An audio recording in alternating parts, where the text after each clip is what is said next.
Hi hello welcome to our channel ఎన్లెట్ అమూల్య. ఈరోజు ఈ వీడియోలో మనం మొదలియార్ కమిషన్ లేదా మాధ్యమిక విద్యా కమిషన్ సెకండరీ ఎడ్యుకేషన్ కమిషన్ 1950-53 గురించి డీటెయిల్గా తెలుసుకుందాం.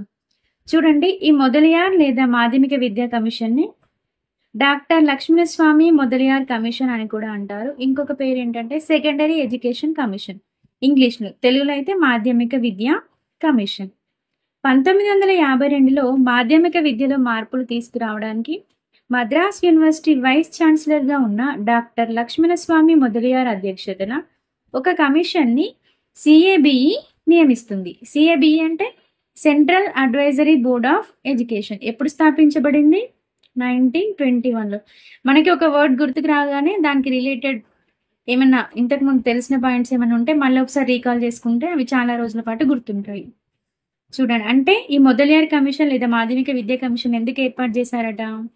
మాధ్యమిక విద్యలో మార్పులు తీసుకురావడానికి ఏర్పాటు చేసిన కమిషనే మాధ్యమిక విద్యా కమిషన్. ఎప్పుడు ఏర్పాటు చేశారు? 1952లో. చూడండి, ప్రతి ఏ కమిషన్ వేసినా కూడా దానికి కొన్ని లక్ష్యాలు ఉంటాయి.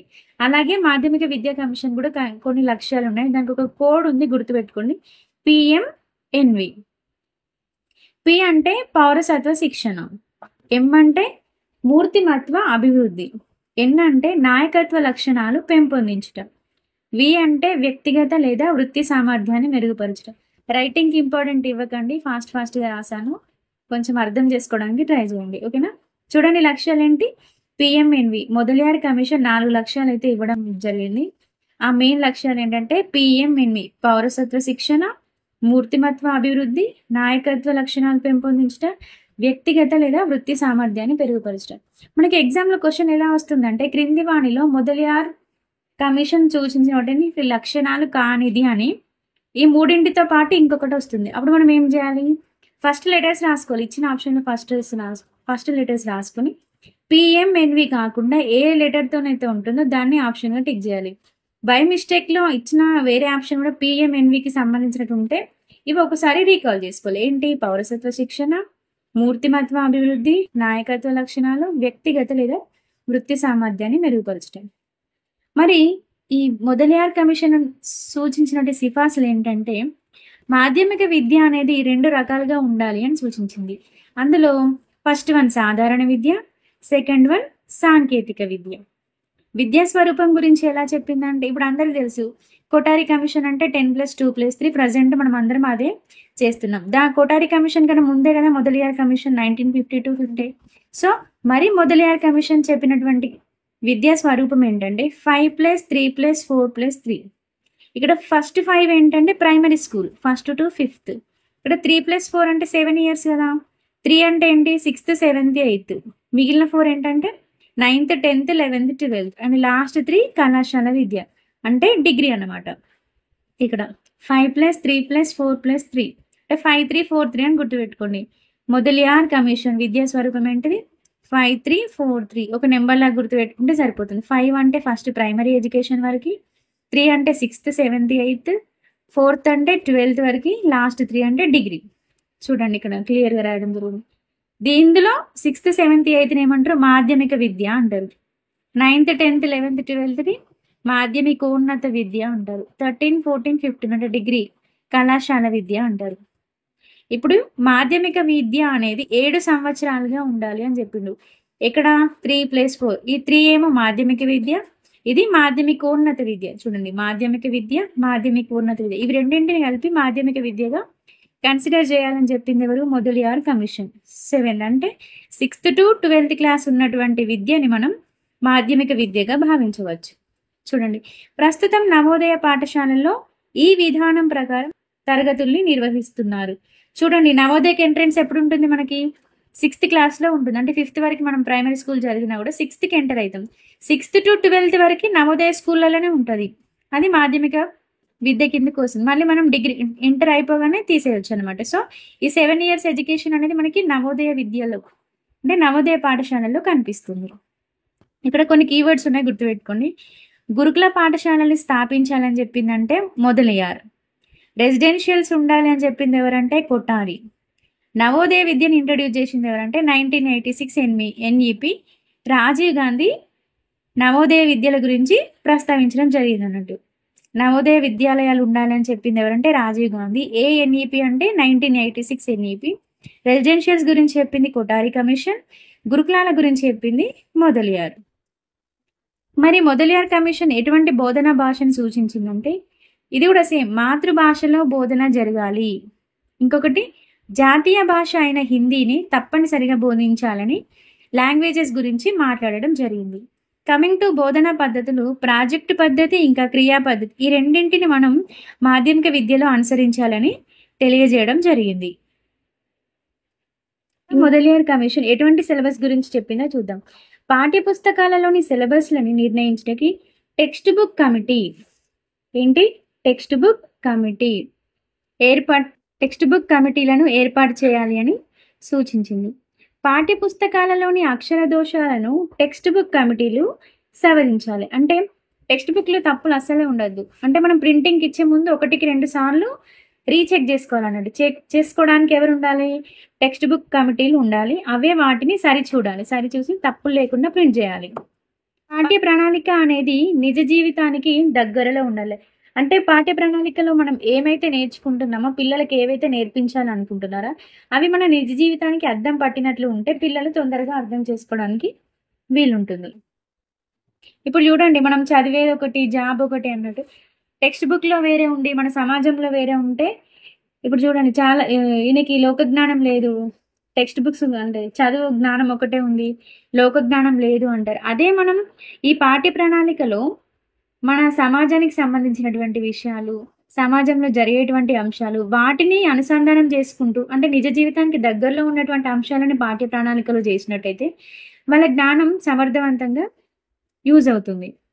మనం నేర్చుకున్నది ఒకటి, బయట అప్లికేషన్ ఒకటి ఉంటే నిజంగా అది నేర్చుకొని కూడా వేస్ట్ అనిపిస్తుంది ఒక్కొక్కసారి కదా. సో అందుకే మనం ఈ పాఠ్య ప్రణాళికలు నేర్చుకున్న ప్రతి విషయం మనకు నిజ జీవితంలో దగ్గరలో ఉండాలి. అది నిజ జీవితానికి అనుగుణంగా నిజ జీవితంలో మనం సర్దుబాటు చేసుకునేలాగా ఉంటే మన జ్ఞానం అనేది నిజంగా అర్థవంతం అవుతుంది. టీచర్స్ ఎలా ఉండాలి? శిక్షణ పొందిన వారే ఉపాధ్యాయులుగా నియమించాలి. 60 సంవత్సరాల తర్వాత టీచర్స్కి రిటైర్మెంట్ ప్రకటించి పెన్షన్ ఇవ్వాలి. ఎలా ఉండాలని చెప్పాడు? పరీక్షల్ని పూర్తిగా సంస్కరించాలి.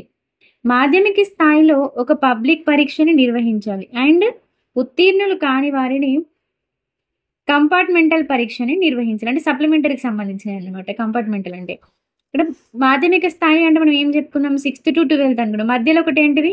పబ్లిక్ పరీక్ష అంటే బోర్డ్ ఎగ్జామ్ నిర్వహించాలి. ఎప్పుడు ఉంటుంది మనకి? యాక్చువల్లీ 10th బోర్డ్ ఎగ్జామ్స్ ఉంటాయి. సో ఆ 10th క్వాలిఫై కావాలి. క్వాలిఫై కాకపోతే సప్లిమెంటరీ అయిన పరీక్ష నిర్వహించి వాళ్ళని పాస్ చేయించి నెక్స్ట్కి ప్రమోట్ చేయాలి. పరీక్షలలో వ్యాసరూప పరీక్షలకు తోడుగా 15 to 40% వరకు లక్ష్యాత్మక ప్రశ్నలని ప్రవేశపెట్టాలి. ఇక్కడ లక్ష్యాత్మక ప్రశ్నలు అంటే ఏంటి? ఆబ్జెక్టివిటీ అంటే ఏమొస్తాయి? మల్టిపుల్ చాయిస్ అని, ఫిల్ ఇన్ ద బ్లాంక్స్ అని, అటువంటి ప్రశ్నలకి స్కోప్ ఇవ్వాలి. అంటే పరీక్షలలో మొట్టమొదటిసారిగా ఆబ్జెక్టివ్ టైప్ క్వశ్చన్స్ని ప్రవేశపెట్టాలని సూచించిన కమిషన్ ఏంటి అంటే మొదలియార్ కమిషన్. అది ఎంత పర్సెంట్ ఉండాలి? 15 to 40% ఉండాలి. అంటే మనకి 100 మార్క్స్ ఎగ్జామ్ అనుకో, 100కి 15 to 40 మధ్యలో ఉండాలి. మామూలుగా మనకి బిట్ పేపర్ ఎంత ఉంటుంది? 20 మార్క్స్కి ఉంటుంది యాన్యువల్ ఎగ్జామ్లో అయితే. అంటే మళ్ళీ అది సబ్జెక్ట్ వైజ్గా కొన్ని చేంజ్ చేసుకుంటాం. ఇంగ్లీష్లో అయితే ఆబ్జెక్టివ్ ఎక్కువ ఉంటుంది అట్లా. సో మనకైతే మామూలుగా 100 మార్క్స్కి ఎస్ఏ టు 100 మార్క్స్ అంటే 20 మార్క్స్ ఇంటర్నల్ అయిపోతాయి కదా, FA1 FA2 FA3 అలా. మిగిలిన ఎంత? 80 మార్క్స్. 80 మార్క్స్లో మనకి బిట్ పేపర్ ఉంటుంది అనమాట. ఎంత అది ఉండాలి? 15 to 40% బిట్ పేపర్ ఉండాలి. గురుకులాలు చూడండి, గ్రామీణ ప్రాంతాలలోని ప్రతిభ గల విద్యార్థుల కోసం గ్రామీణ ప్రాంతాలలోనే గురుకులాలను ఏర్పాటు చేయాలి. సో ఫస్ట్ గురుకులాలలో విద్య గురించి ఇంట్రడ్యూస్ చేసింది ఎవరు అంటే మొదలియార్ కమిషన్. నెక్స్ట్ ఎయిడెడ్ స్కూల్స్ని కంటిన్యూ చేయాలి అని చెప్పింది అనమాట. ఎయిడెడ్ స్కూల్స్ అంటే ఏంటిది? ప్రభుత్వ సహాయంతో నడిచేటువంటి ప్రైవేట్ స్కూల్స్ అనమాట. ఎయిడెడ్ స్కూల్స్ అంటే వాటికి గవర్నమెంట్ నుండి కొంచెం మనీ విరాళాల రూపంలో అందుతుంది. సో వాటిని మనం కంటిన్యూ చేయాలి అని చెప్పారు. ఎందుకంటే ప్రతి చోట గవర్నమెంట్ స్కూల్ని అప్పటికప్పుడే ఇంట్రడ్యూస్ చేయలేము కాబట్టి ఎయిడెడ్ స్కూల్స్ ఏమైనా ఉంటే వాటిని అలాగే కంటిన్యూ చేయాలని సిఫారసు చేసింది. అట్లనే బహుళార్థక పాఠశాలలు, బహుళార్థకనే మల్టిపుల్ స్కూల్స్ అన్నది చూడండి.